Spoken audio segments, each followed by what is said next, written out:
ఆ నాయకుడు టీడీపీలోనే కీలక నాయకుడు. రాజకీయాలు ఎప్పుడూ ఒకేలా ఉండవన్నట్లు ఈసారి అసలు ఆయనకు టికెట్టే దక్కలేదు. వైసీపీ నుంచి వచ్చిన నేతకు టికెట్ ఇచ్చిన చంద్రబాబు ఆయన్ను పక్కన పెట్టేశారు. ఇక అప్పటి నుంచి ఆ నాయకుడు కనిపించడమే మానేశారు. అసలు ఒక నియోజకవర్గం అంటూ ఆయనకు లేకుండా పోయింది. దీంతో ఆయన రాజకీయ భవిష్యత్తు అగమ్య గోచరంగా కనిపిస్తోంది. ఎలాంటి కీలక పదవి కూడా కూటమి ప్రభుత్వంలో ఆయనకు దక్కలేదు. మరి ఆ నేతను అధిష్టానం పూర్తిగా పక్కన పెట్టేసిందా? భవిష్యత్తుపై ఆయన పెట్టుకున్న ఆశలు ఏ మేరకు ఫలించేను? ఇంతకు ఎవరా నేత?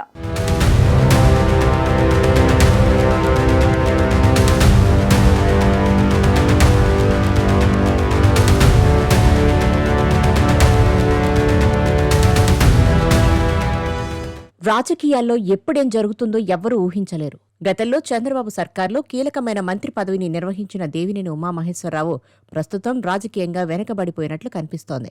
ఈసారి ఉమాకు టికెట్ దక్కలేదు. దీంతో ఆయన అభిమానులు నిరాశ చెందారు. అయినా సరే ఇప్పుడు కూటమి ప్రభుత్వం అధికారంలోకి వచ్చిన నేపథ్యంలో కనీసం నామినేటెడ్ పదవిలో అయినా అవకాశం దక్కుతుందని ఆశించారు. కానీ ప్రభుత్వం అనేక విడతల్లో ప్రకటించిన నామినేటెడ్ పదవిలో దేవినేని ఉమాకు ఛాన్స్ దక్కలేదు. దీంతో ఆయనను పార్టీ పక్కకు నెట్టివేసిందన్న అభిప్రాయం సర్వత్రా వ్యక్తమవుతోంది.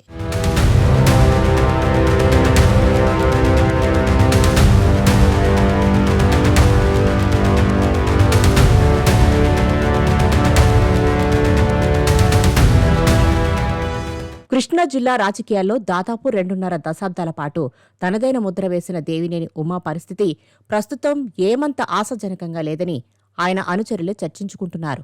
ఉమాకు టిక్కెట్టు దక్కకపోవడానికి లోకేష్ కారణమని అప్పట్లో గట్టిగానే టాక్ వినిపించింది.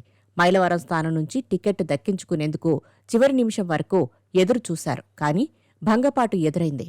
ఆ తర్వాత పెనమలూరు నుంచి పోటీకి సిద్ధమవ్వాలన్నా అది కూడా సాధ్యపడలేదు. ప్రస్తుతం మైలవరంలో వసంతకృష్ణ ప్రసాద్ పాతుకుపోయారు. దీంతో వచ్చే ఎన్నికలకు కూడా అక్కడ కృష్ణప్రసాదే పోటీ చేసే అవకాశం ఉందంటున్నారు.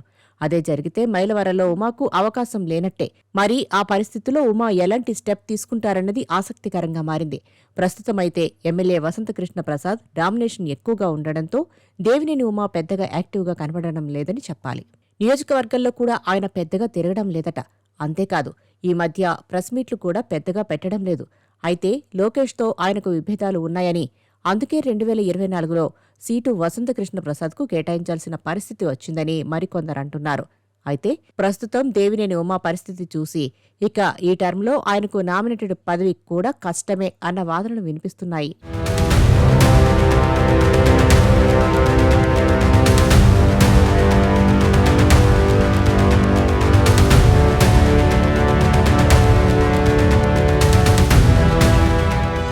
ప్రస్తుతం మైలవరం రాజకీయాల్లో ఉన్న దేవినేని ఉమా తొలుత నందిగామ నుంచి అసెంబ్లీలో అడుగుపెట్టారు.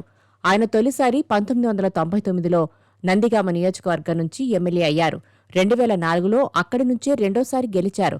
అయితే 2009లో నందిగామ స్థానాన్ని ఎస్సీ రిజర్వ్ చేయడంతో దేవినేని ఉమా మైలవరం నియోజకవర్గానికి మారిపోయారు. అక్కడి ప్రజలు, నాయకులు ఆయనను ఆదరించారు.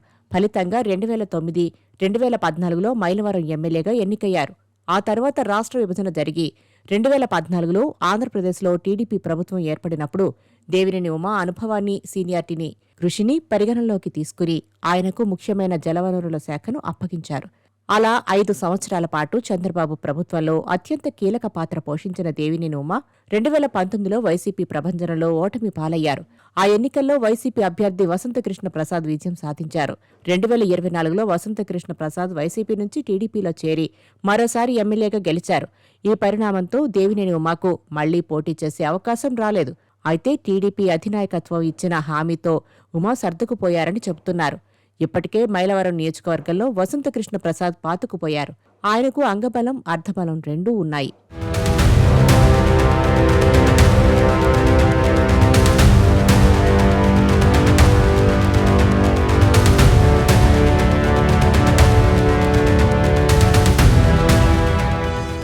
రెండు 2029 ఎన్నికల్లో దేవినేని ఉమాకు మైలవరం సీటు దక్కడం కష్టమేనన్న అభిప్రాయం ఆయన అనుచరుల్లో ఉంది.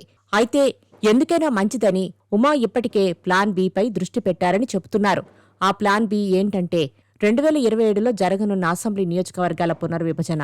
నందిగామ నియోజకవర్గం ఇప్పటి వరకు 2 దశాబ్దాలుగా ఎస్సీ రిజర్వ్గా ఉండగా 2029 నాటికి ఓపెన్ కేటగిరీగా మారే అవకాశం ఉందని ఉమా అంచనా వేస్తున్నారు. ఆ విధంగా 2029 నాటికి నందిగామ ఓపెన్ కేటగిరీ సీటుగా మారితే తిరిగి తన సొంత నియోజకవర్గమైన నందిగామ నుంచే పోటీ చేయొచ్చునని దేవినేని ఉమా ఆలోచిస్తున్నట్లు తెలుస్తోంది. ఈ ఆలోచనలన్నింటినీ పరిగణలోకి తీసుకుంటే 2029లో నందిగామ నుంచి ఎమ్మెల్యేగా గెలిచి టీడీపీ ప్రభుత్వం అధికారంలోకి వస్తే మళ్లీ మంత్రి పదవి తీసుకోవాలన్నది ఉమా వ్యూహం. ఆ తర్వాత హుందాగా రాజకీయాల నుంచి పదవి విరమణ చేయాలన్నది ఆయన ఆలోచనగా ఉన్నట్లు పార్టీ వర్గాల చర్చ జరుగుతోంది.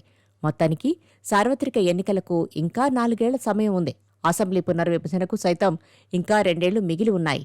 అయినప్పటికీ ఉమా ఆలోచనలు చూస్తుంటే పాదరసం కంటే వేగంగా ఉన్నాయి అని రాజకీయ వర్గాల్లో చమత్కరిస్తున్నారు. చూడాలి మరి ఆయన రాజకీయ భవిష్యత్తు ఏ మలుపు తిరుగుతుందో అన్నది.